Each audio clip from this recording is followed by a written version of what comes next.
নমস্কার চাষী বন্ধুরা, কিষাণ মানে অনুষ্ঠানে আপনাদের সকলকে স্বাগত। এই অনুষ্ঠানটি পরিবেশিত হচ্ছে ভারত সরকারের কৃষি এবং কৃষক কল্যাণ মন্ত্রকের সহায়তায়। আজকে আমরা এসেছি বোলপুর শ্রীনিকেতন ব্লকের অন্তর্গত বীরকিচা গ্রামে। আমরা কথা বলবো এই গ্রামের দুজন সফল চাষী বন্ধুর সাথে, যারা সারা বছর ধরে চাষবাস করে থাকেন। তারা দুজনেই কিন্তু মহিলা চাষী বন্ধু এবং চাষবাস করে আজকে তারা সফল হয়েছেন, স্বনির্ভর হয়েছেন। শুধুমাত্র যে ধান চাষ, গম চাষ বা সরিষা চাষ নয়, পাশাপাশি সবজি চাষ, যারা কিচেন গার্ডেন তারা বাড়ির মধ্যেই করেছেন। বিশাল একটা পুকুর রয়েছে, সেই পুকুর পাড়েও কিন্তু তারা বিভিন্ন ধরনের সবজি চাষ করেছেন, ফুল চাষ করেছেন। জানবো তাদের চাষ করতে গিয়ে নানা অভিজ্ঞতার কথা। আপনার নাম? নমস্কার, আমার নাম মধুমিতা হাজরা। মধুমিতা দিকে যে জানবো যে কত বছর ধরে আপনি এই চাষবাসের সঙ্গে যুক্ত আছেন? আমরা এই চাষবাসের সাথে যুক্ত আছি অনেক আগে থেকে। দাদুরা করতেন, বাবা মারাও করে এসছেন, কাকারাও করতেন, এখন আমরাও করছি।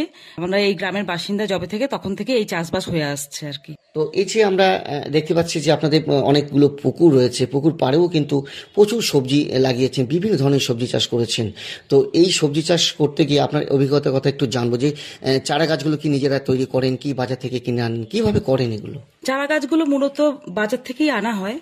আমাদের কাছে এখানে বোলপুরে যে বাজার রয়েছে সেখান থেকে চারা গাছ এনে তারপরে সেই চারা গাছগুলোকে নির্দিষ্ট সময়ে মাটি রোপণ করে চারা গাছগুলোকে বসানো হয়। তার জন্য কিছু জৈব সার, বাড়িতে গোবর সার, যেগুলো দেখতেই পাচ্ছেন, আমাদের এখানে গরু আছে অনেক।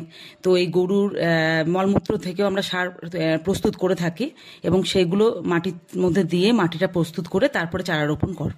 শুধুমাত্র আমরা বাজার থেকে চারা কিনে চাষ করি তা না, আমরা বীজগুলো যে সংরক্ষণ করে রাখি সেই বীজ থেকেও আমরা চারা রোপণ করে থাকি। এই সময়টা নারকেল চাষের জন্য খুব উপযুক্ত। নারকেলের বাগানও দেখছেন প্রচুর রয়েছে। শুষ্ক এবং আর্দ্র জলবায়ু নারকেল চাষের জন্য উপযুক্ত। আর বেলে দোআঁশ মাটিও রয়েছে এই সাইডটা, সেই জন্য এই দিকটা নারকেল গাছ রয়েছে। এই সময়ে একটু গেমাক্সিনের দিয়ে স্প্রেও করা হয়, যেহেতু রোগ পোকা হয়ে থাকে নারকেল গাছে।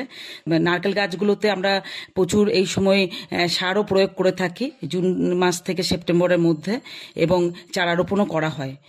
তো দেখতে পাচ্ছি প্রচুর পরিমাণে নারকেল গাছ রয়েছে, এটা একদম ঠিক কথা। এবং সেখানে প্রচুর নারকেলও কিন্তু আপনার গাছে রয়েছে, সেগুলো বাজারে তো বিক্রিও করেন। হ্যাঁ, নারকেল আমাদের প্রচুর হয়। এই কিছুদিন আগে, এক সপ্তাহ আগে আমরা ডাবেও বিক্রি করে দিই। প্রায় 50 পিস ডাব বিক্রি করা হলো। এবং ডাব বিক্রির জন্য আমাদের কিছু নির্দিষ্ট চাষি বন্ধু আসে বোলপুর থেকে, তারা এসে কিনে নিয়ে চলে যায়। মানে এই ডাব বা নারকেল বিক্রি করে প্রচুর টাকা আপনি রোজগারও করে থাকেন? আমাদের নারকেল ডাব বিক্রি করে বছরে অনেকটাই রোজগার হয় আর কি।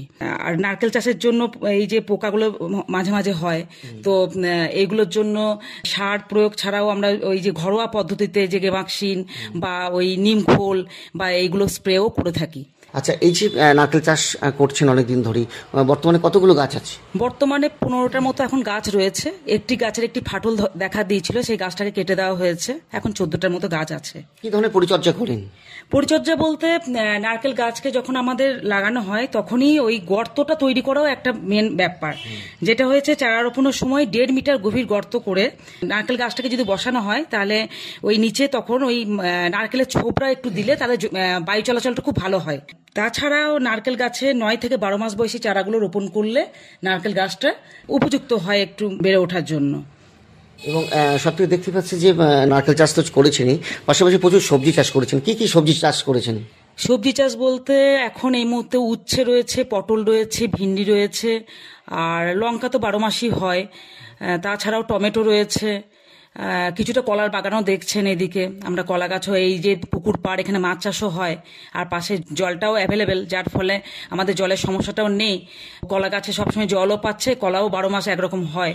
কি কি ধরনের কলা চাষ করছে? মানে আমরা একটা বলে থাকি চাপা কলা, একটা যেটা আমরা বলে থাকি সিঙ্গাপুরি কলা, 2 ধরনের কলা গাছ আছে। হ্যাঁ, এখানে 2 ধরনের কলার গাছ আছে, চাপা কলা আর বাজারে যেগুলো দেখেন যে কাঁঠালি কলা, এই গাছগুলোও রয়েছে। আর কলা গাছের জন্য আমাদের আলাদা কিছু সেরকম করতে হয় না। বাড়িতে যে সবজিপাতি খোসাগুলো আমরা যে প্রত্যেকদিন রান্নার জন্য ব্যবহার করি, সেগুলো গাছের মধ্যেই আমরা দিই গোড়াতে, কলা গাছ বা সবজি গাছে। তার ফলে ওইগুলোও কিন্তু আমাদের গাছের ক্ষেত্রে খুব উপকারে আসে। তো বর্তমানে কতগুলি কলা গাছ আছে? বর্তমানে আমাদের রয়েছে এখানে 7-8টা রয়েছে এখন কলা গাছ। তারপর থেকে এখানে নতুন চারা বেরোয়, আবার নতুন চারা নতুনভাবে হয়, সাইড থেকে বেরোচ্ছে দেখছেন কিছু। তো এই চারাগুলো আবার বড় হবে, কলা গাছে তো কিছুই ফেলার নয়, এখান থেকেও আবার একরকম সবজি থোড়টা পাওয়া যাচ্ছে, মোচাও পাওয়া যাচ্ছে, সেগুলোও একটা আমাদের সোর্স অফ ইনকাম। 12 মাসই একটা কলা গাছের এইটা শেষ হচ্ছে, অন্য কলা কান্দি একটা অন্য গাছে পাচ্ছি, এখান থেকে সবজিও একরকম পাওয়া যাচ্ছে, থোড় মোচাটা। কোনো কিছু কলা গাছের ফেলার নেই, আমরা জানি যে কলা বলুন, থোড় বলুন, মোচা সব রকম, এবং এর উপকারিতা অনেক বেশি। হ্যাঁ, উপকারিতাও প্রচুর। বাজারে তো এর চাহিদাও রয়েছে, সবসময় থোড় মোচাটা পাওয়াও যায় না, অ্যাভেলেবেল নয় অন্য সবজির মতো। কিন্তু যদি এই গাছ আমরা বাড়িতে এরকম সেই জন্যই রোপণ করছি, যাতে সাধারণ মানুষ বা যারা রোগগ্রস্ত মানুষ রয়েছেন, হাই প্রেশার রয়েছে, তাদের কিন্তু কলা থোড়টা খেতে বলা হয়, তো চাহিদাটা খুব কলা থোড়ের রয়েছে আর কি। আপনার কাছে জানবো, এই যে বিভিন্ন ধরনের কলা গাছ রয়েছে এবং কলা গাছে দেখছি আমরা যেখানে কলা ধরেছে সেখানে কিন্তু মোচা কাটার পর আপনি ওখানে একটা পলিথিন জল সমেত বেঁধে দিয়েছেন, তার মূল উদ্দেশ্যটা কি? এর মূল উদ্দেশ্য হচ্ছে, আমি এক জায়গায় অন্য আরেক জায়গায় গিয়ে আমি অন্য চাষি ভাইয়ের দেখেছিলাম, ওখান থেকেই শিক্ষাটা নেওয়া, যে মোচা কেটে দেওয়ার পরে ওই কলা গাছের যে জলটা যাচ্ছে ওখান থেকে এই কলা গাছটা বেঁধে দিলে কান্দিটা, তখন ওই কান্দিটা পুষ্টালো হয় এবং আরো বেশি ভালো হয়, জিনিসটা আরো বেশি সতেজ থাকে। তো এইভাবেই যাতে কলাটা আরো উন্নত মানের হয়, সেই জন্য এইভাবে বেঁধে দেওয়া আমি অন্য চাষি ভাইয়ের কাছে শিখেছি। সেটা আপনি দেখেছেন এবং সেটা কার্যকারিতা হয়েছে? সেটা কার্যকারিতাও হয়েছে এবং হচ্ছে। এবং এই কলা চাষটাও জৈব পদ্ধতিতে করেছেন? এই কলা চাষটাও জৈব পদ্ধতিতে, একদমই এই বাড়ির ঘরোয়া জিনিস যে গোবর সার রয়েছে এইগুলো দেওয়া, আর তরকারি খোসাপাতি, আর তার সাথে যদি কখনো ওই ডোরা পোকা পিঁপড়ে যদি হয় তখন ওই একটু গেমাক্সিন বা এরকম ধরনের জিনিস একটু ছড়িয়ে দেওয়া হয়। এছাড়াও দেখছেন এখানে আমরা কুমড়ো গাছ লাগিয়েছি।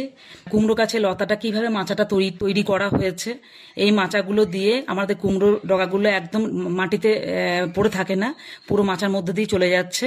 তাছাড়াও রয়েছে আমাদের এখানে নানা রকম আরো লাউ গাছ, লাউ লতাগুলো এইভাবে মাচাতে দেওয়া হয়েছে। আর তাছাড়া পেঁপে গাছ রয়েছে, পেঁপেটাও 12 মাস থাকে। এখানে নানা রকম পাকা পেঁপেও হচ্ছে, কিছু পাকা পেঁপে আমাদের গ্রাম সাইডেই নিয়ে নিচ্ছে মানুষজন, এবং কাঁচা পেঁপে কিছুটা আমরা শহরাঞ্চলেও বিক্রি করে থাকি। আর এদিকে তাছাড়া যখন দেখুন এখন দেখছেন যে মানুষ কিভাবে অসুস্থ হচ্ছে, সেই জন্য আমরা যতটা ঘরোয়া শরীরচর্চা করা যায় সেই ভেবে আমরা কালমেঘ, নিম গাছ, থানকুনি পাতা, এরকম তুলসী, ভেষজ এরকম নানা রকম গাছ কিন্তু এখানে লাগানো হয়েছে। এগুলো বিশাল কিছু পরিশ্রম করার প্রয়োজন হয় না। আমাদের সকাল থেকেই একটাই উদ্দেশ্য থাকে, যাতে আমরাও ভালো থাকি, 10টা মানুষও ভালো থাকে এবং 10টা মানুষের কাজেও আসতে পারে এইসব জিনিস। খালি পেটে এই জিনিসগুলো খাওয়া প্রয়োজন আছে, এইসব জিনিস খেয়ে তারা প্রত্যেকেই যেন শারীরিক দিক থেকেও একটা ভালো থাকে, সেটাও একটা আমাদের উদ্দেশ্য। এবং এই দেখে আমাদের আরো অন্য চাষি ভাইরাও এরকম ভেষজ চাষ করছে, যাতে প্রয়োজন হচ্ছে বাইরে বিক্রিও করা হচ্ছে এবং আমরাও বিক্রি করছি, এবং আমরা মাস গেলে ভালো টাকার একটা রোজগার করছি। সবজি গেল, ফল গেল, তার সাথে সাথে আমরা কিছুটা চেষ্টা করেছি ফুল চাষ করার। প্রথমে ফুল চাষের জন্য মাটিটাকে দেখুন, ফল চাষ হলো, সবজি চাষ হলো নানা রকম, তার সাথে সাথে আমরা কিছু ফুল চাষও করে থাকি। শীতকালে আমরা গাঁদার চাষ করেছিলাম, গাঁদা তো এখন 12 মাসই হয়, এখনো কিছু গাঁদা রয়েছে। তার সাথে সাথে চন্দ্রমল্লিকা, রজনীগন্ধা করা হয়েছিল। এই মুহূর্তে নানা রকম টগর রয়েছে, কাবেরী রয়েছে, গন্ধরাজ রয়েছে, আর আপনার নানা রকম অ্যাডিনিয়াম, এই জিনিসগুলো আমরা চাষ করে থাকি। অ্যাডিনিয়ামে দেখছেন প্রচুর চারা বেরিয়েছে, আমরা অনেক চারা বিক্রি করেছি। অ্যাডিনিয়াম থেকে এই ফুল শুকিয়ে এখান থেকেই প্রচুর একটা বীজ তৈরি হয়, সেই বীজ থেকেই আমরা প্রচুর ছড়িয়ে ছিটিয়ে নানা রকম চারা বেরিয়েছে, এবং এই চারাগুলো স্তরে স্তরে আমরা এখানে লাগিয়েছি এবং ভেলি করে নিয়মিত জল দেওয়া হচ্ছে এই পুকুর থেকেই, এবং এই চারাগুলো আমরা বিক্রি করে থাকছি। এখন 12 মাসই গাঁদা গাছ হয়, পূজা অর্চনায় গাঁদা তো আমরা ব্যবহার করে থাকি, ফুলের তো প্রয়োজন সর্বত্র রয়েছে। তাছাড়াও আমরা এখান থেকে প্রচুর রোজগার করছি, রক্তগাঁধা, হলুদ গাঁধা বা নানা রকম থোকা গাঁধা এগুলো রয়েছে। আর গাঁদা থেকে এই ফুল চাষ করে আমরা প্রচুর রোজগারও করছি, আর এই চাহিদা বাজারে প্রচুর রয়েছে। আর সর্বস্তরের জন্য গাঁদা এখন শীতকালে একটু বেশি হয়েছিল, এখন কমে গেছে, কিন্তু এখনো আমরা গাঁদার চাষটা করে রয়েছি। আমার একটাই বক্তব্য, যেসব মহিলারা বাড়িতে রয়েছেন তারাও কিন্তু এগিয়ে আসতে পারেন। আমি আকাশবাণী প্রোগ্রাম দেখেছি, টিভিতে, রেডিওতে শুনেছি, সেই সব প্রোগ্রাম দেখেও আমি অনেক কিছু শিক্ষা নিয়েছি, এবং ওখান থেকে শিক্ষা নিয়ে আমি নিজেকে আরো উন্নত করার চেষ্টা করেছি এবং করছিও। আমি ছোট থেকেই দেখেছি আমার পরিবারে দাদু, কাকাদের, বাবাদের জমিতে চাষ করা, সেইগুলোও আমার একটা শিক্ষা রয়েছে। আমি গত কয়েক বছর ধরে এই চাষ আমি নিজে হাতে করছি। এই দেখছেন সুন্দর একটা বাগানের মধ্যে মধ্যে নিজেকে ফুল বা ফলের ছাড়াও এই ভেষজ জিনিস যেসব রয়েছে, মানুষ যাতে উন্নত পায়, মানুষ যাতে নিজের শারীরিক দিক থেকে ভালো থাকে, যেসব ছোট ছোট জিনিস যাতে মানুষ ভালোভাবে নিতে পারে, এইসব চাষগুলোও করা হচ্ছে এখানে আমাদের। আর আকাশবাণী প্রোগ্রাম আমাকে অনেকটাই উন্নত করতে সাহায্য করেছে, এবং আমি এখনো শিক্ষা নিচ্ছি, দেখছি রেডিওতে আর টিভিতে। এই প্রোগ্রামগুলো আমি এখনো পর্যন্ত ফলো করি, যাতে আমি আমার ভবিষ্যৎ জীবনে আরো উন্নত করা যায়। খুব ভালো লাগলো আপনার সাথে কথা বলে। আমরা আবার আপনার সাথে কথা বলবো, তার আগে আমাদের সঙ্গে আরেকজন মহিলা চাষি বন্ধু রয়েছে, ওনার কথাও কিন্তু আমরা আজকে জানবো যে কিভাবে তিনি চাষ করেন, কি কি চাষবাস করেন, কি পদ্ধতিতে করেন, সেই অভিজ্ঞতার কথাও আজকে আমরা শুনবো। আপনার নাম? আমার নাম অনিমা হাজরা। দিদির কাছে জানবো যে চাষবাস তো করে থাকেন, চাষবাসের পাশাপাশি আর কি কাজ করেন? চাষবাসের পাশাপাশি আমি মাশরুম চাষটা করি বাড়িতে, এই যে ছোট জায়গার মধ্যে একটা ঘরের না, মধ্যে। এগুলো তো চাষ পদ্ধতি, এমনি ছাড়া হাতের কাজ বা এগুলো করে থাকেন? হাতের কাজ আমি বলতে এমনি রান্না বান্না, সংসারের কাজ যেটুকু, আর সেলাই টেলাই এগুলো করি আমি। আর মাশরুম চাষ করেন? হ্যাঁ, মাশরুম চাষটা আমি বাড়িতে করি। এটা খুব সহজ পদ্ধতি, যার জন্য আমি ওটা নিজে পছন্দও করি করতে। হ্যাঁ, একদম হালকার মধ্যে, যেটা বাড়িতে জৈব সারের ইয়েতেই আর ঘরোয়া পদ্ধতিতে সবকিছু হয়, যার জন্য আমি এটাই করি। আর তার পাশাপাশি আমি সবজি চাষও করি। মাশরুম চাষটা আমি একটা ছোট্ট ঘরের মধ্যে করেছি, এটাতে খুব চাপের কিছু নেই, যার জন্য সামান্য জৈব সার আর গমের ভুসি, কাঠের গুঁড়ো, খড়ের টুকরো এইসব দিয়ে, হ্যাঁ, সামান্য জল একটু ছিটিয়ে তার মধ্যে মাশরুমের বীজ ফেলে আমি এটা চাষ করি। আর এটা আমি শীতকালে প্রচুর পরিমাণে এটা হয়, আমি বিক্রিও করি, আর এখনো পর্যন্ত এটা হচ্ছে। বাজারজাতকরণের কোনো সমস্যা নেই? মানে বাজার যারা বিক্রি করেন, যারা কেনেন মাশরুম, তারা বাড়ি থেকে আপনার নিয়ে যান তো? হ্যাঁ, মাশরুমটাতে এমনি আমার কোনো পরিশ্রম হয় না, আমি সংসারে কাজ করার পরও আমি এটাতে টাইম দিতে পারি, আর এটা থেকে আমার ইনকামও ভালোই হয়। এটা আমি খুবই গর্বের সঙ্গেই করি, আমার কোনো পরিশ্রমও হয় না, পোকা টোকারও উপদ্রব সেরকম নেই। এটা বাড়িতে নিয়ে এসেই তারা কিনে নিয়ে যায় যারা কেনে, হ্যাঁ, যার জন্য আমার ইনকামটা ভালোই হয়। এবং সব থেকে ব্যাপারে রোগ পোকার কোনো সমস্যা সেরকম নেই? রোগ পোকার কোনো সমস্যা নেই, এটা সব থেকে বেশি ভালো ব্যাপার আমার, যার জন্য আমাকে এটা খরচটা সেরকম করতে হয় না। কতদিন ধরে এই মাশরুম চাষ করছেন? আমি 5-6 বছর ধরে এটা করছি, মাশরুম চাষটা। দেখলাম সবাই করছে, অনেকে অনেক কিছু, আমি ঘরে বসে সংসারের কাজ করে যদি একটুকু ইনকাম করতে পারি, যার জন্য আমি এটার প্রতি একটুকু আকৃষ্ট। এটা আমার ভালোও লাগে করতে, এটা সংসারে কাজ করার পর আমি অনেকটাই সময় এতে দিতেও পারি। আমি নিজে এটা করে স্বনির্ভরও হয়েছি, কারণ আমি বাড়িতে যে জৈব সার, সবজির খোলা, এগুলো আমি সার তৈরি করে এটাতে দিতে পারি। আর আমার এছাড়াও আমার আশেপাশে দেখুন সবজি গাছও রয়েছে নানা রকমের, ঢেঁড়স, পটল, বেগুন, উচ্ছে, কুমড়ো, লাউ, নানা রকমের সবজি চাষও আমি করি। এতে থেকে করে আমার ইনকামও হয়, আমি নিজে একটু স্বনির্ভরও হয়েছি, আমি ইনকামও করতে পারি এটা থেকে অনেকটাই। এবার দেখতে পাচ্ছি যে আপনি তো মাশরুম চাষ করেছেন, এবং এখনো মাশরুম দেখতে পাচ্ছি যে ধরে মাশরুম রয়েছে, পাশাপাশি দেখতে পাচ্ছি যে আপনার বাগান রয়েছে, সেই বাগানেও কিন্তু প্রচুর পরিমাণে সবজি চাষ করেছেন। এটা তো নিজে হাতে তৈরি? হ্যাঁ, এটা আমি নিজে হাতেই তৈরি করেছি, জমিতে ফেলে কেটেছি, জল সেচও আছে, পাশে পুকুর আছে। আর তাছাড়া আমার এটাতে আমি ভেলি কেটে নিজে সারা বছরে বীজ রেখে দিয়ে, সেটাকে আমি বীজ বাড়িতে রেখে দিয়ে সেটা চারা বের করে তারপরে আমি সবজিগুলো লাগাই। যে এখানেও আমি রাসায়নিক সার প্রয়োগ করি না, সবই জৈব সারের মাধ্যমেই গাছগুলো হয়। জলও দিই, ভালোও লাগে এটা আমার করতে। সংসারের কাজের পরও আমার এটাতে আমি করতে পারি, এটা আমার খুব ভালো লাগে। এবার ইনকামও আমার হয়, আমি নিজের স্বনির্ভরের প্রতি। আর তাছাড়াও সবজি চাষ বা মাশরুম চাষ ছাড়াও আমার বাড়িতে দেখুন প্রচুর রকমের ফুলের গাছ, ক্যাকটাসের গাছ। এটা অবশ্য আমি বিক্রি করি না, আমি এটা বাড়ির সৌন্দর্য বাড়াবার জন্য, আমার নিজে ভালোও লাগে ফুল গাছ, নানা রকমের ফুল আর ক্যাকটাসও আছে প্রচুর। এগুলোও আমি নিজে কলম করি, তৈরি করি, তারপর আমি এগুলো লাগাই। টবের মধ্যেও আছে, বাগানের মাটিতেও লাগানো আছে। নানা রকমের ফুল, নানা রকমের জবা, নানা রঙের জবা, লাল ছাড়াও আমার গোলাপি, হলুদ, নীল জবা, সাদা জবা, এগুলো আমার বাড়িতে আছে। দেখুন যেগুলো ফুটে রয়েছে বাগানে, নানা রকম। এটা আমার শখ, ফুল গাছ লাগানো, আমার ভালোবাসি ফুল। আমি বাড়িতে সৌন্দর্য বাড়াবার জন্য, এটা আমি বিক্রি করি না, এটা আমার নিজের শুধু শখে আর দেখতে ভালো লাগার জন্য বাড়িতে। ফুল বিক্রি করেন না, এটা বাড়ির নিজস্ব সৌন্দর্য বাড়ার জন্য বা ফুলকে ভালোবাসেন বলে এটা করেছেন। এবং দেখতে পাচ্ছি টবে প্রচুর পরিমাণে বা প্রচুর গাছ রয়েছে আপনার।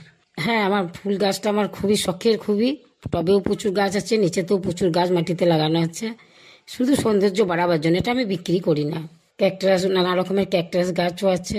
আমি মাশরুম চাষ করে প্রচুর টাকা ইনকাম করেছি, আর আমার ইচ্ছাও আছে। আমরা মা মেয়েতে দুজনে মিলে এটা করি। সংসারে কাজ করার পরও আমি এটাতে সময় দিয়ে অনেকটা ইনকাম করতেও পারি, আবার আমার নিজের সময়টাও কাটে, শরীরও আমার যার জন্য ভালোও থাকে এই জন্য। আর আমি আকাশবাণীর খবরও দেখি, শুনি, আবার এইটাতে দেখে আমি আরও উৎসাহ পাই, যার জন্য আমার ইচ্ছা আছে পরবর্তীকালে আমি আরও চাষটা যেন ভালোভাবে করতে পারি। এই যে মাশরুমগুলো আপনারা বিক্রি করেন, সেখানে তো একটা সংরক্ষণের ব্যাপার থাকে বা প্যাকেটজাত করতে হয়, সেটা কিভাবে করেন? সেটা আমরা বাড়িতে নিজেরাই প্যাকেট তৈরি করে ওটাতে ভরি। যা 100 গ্রামও আছে, 250 গ্রামও আছে, আবার লুজও পাওয়া যায়। প্যাকেট করি আমরা, ওগুলো বিক্রি করি। আবার এসে যারা আসে নিয়ে যায়, এখানে তারা লুজটাও কিনে নিয়ে চলে যায়। বাজারজাতকরণের কোনো সমস্যা হয় না? না, সেটা আমাদের কোনো সমস্যা হয় না। সব বাড়িতে লোক এসে তারাই নিয়ে চলে যায়, আমাদেরকে বাজারে যেতেও হয় না। আমরা নিজের বাড়িতে বসে এটা পুরো চালাতে পারি। মানে এই যে কাজের সাথে যুক্ত আছেন, সবজি চাষ করেছেন, বিভিন্ন ক্যাকটাস জাতীয় গাছ চাষ করেছেন, এবং সেক্ষেত্রে রজনীগন্ধা রয়েছে, বিভিন্ন ধরনের ফুলের গাছ রয়েছে, এগুলো আপনার ভালো লাগে? হ্যাঁ, এটা আমার খুবই ভালো লাগে। ফুল আমি খুবই ভালোবাসি। ফুলের চাষটা আমার শুধু ভালো লাগার জন্য, আর বাড়িতে দেখতে ভালো লাগার জন্য, সৌন্দর্য বাড়ানোর জন্যই আমি এটা করি। পুকুরে জলও আছে, আর চারিদিকে আমার পুকুরের পাড়ে দেখুন প্রচুর সবজি গাছও লাগানো আছে। সব রকমই আছে আমার বাড়িতে, যার জন্য আমার এটা, তার ফাঁকে ফাঁকে ফুলটাও লাগাই, যেহেতু দেখতে ভালো লাগার জন্য, আর নিজেরও মনটাও শান্তি লাগে ফুল দেখে একটু। ফুল, সবজি, মাশরুম ছাড়াও আমার বাড়িতে হাঁস, মুরগি, গবাদি পশু আছে, যেগুলো আমাকে ওগুলোও দেখতে হয়, ওগুলো আমি পরিচর্যা করি।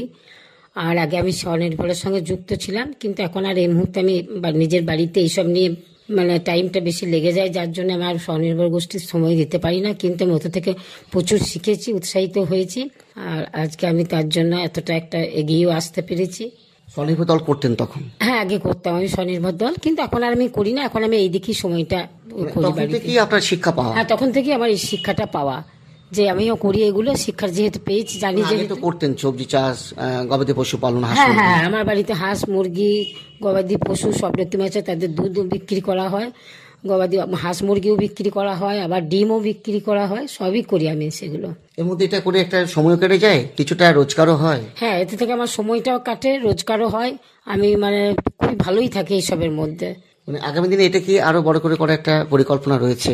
হ্যাঁ, এটা আমার আগামী দিনে আরো বড় করে পরিকল্পনা করার ইচ্ছা আছে, যেটা যাতে আমি আরো বড় হতে পারি, আরো কিছু ইনকাম করতে পারি, সব রকমই হয় আর কি। যার জন্য আমি আগামী দিনে চাই যে এটা আরো বড় হোক, বা বড় করার ইচ্ছাটা আমার আছে, আমাদের মা মেয়ের দুজনেরই। যেহেতু আপনাদের অনেকটা জায়গা রয়েছে, খামার বাড়ি রয়েছে, 3-4টে পুকুর রয়েছে, পুকুর পাড় রয়েছে, সেখানে তো সবজি চাষ করেছেন, শুধুমাত্র একটু সময় দিতে পারলেই আরো বড় করে এটা করা যেতে পারে। হ্যাঁ, সবই আছে, জল আছে, বড় পুকুর পাড়, বাড়িতেও প্রচুর জায়গাও আছে, যার জন্য আর একটু সময়, বা সংসারের কাজও তো দেখতে হয়, যার জন্য অতটা সময় দেওয়া যায় না। কিন্তু আমি চাইছি আরো সময়টা দিয়ে যাতে আরো একটু বড় করে বেশি ভালোভাবে করা যায়। ঠিক, খুব ভালো লাগলো আপনাদের সাথে কথা বলে। আজকে আমরা এসেছিলাম শ্রীনিকেতন ব্লকের অন্তর্গত বীরকিচা গ্রামে। আমরা কথা বললাম দুজন মহিলার সাথে, যারা সারা বছর ধরে চাষবাস করে থাকেন, ঘরোয়া পদ্ধতিতে চাষবাস করেছেন, কিচেন গার্ডেন তারা তৈরি করেছেন।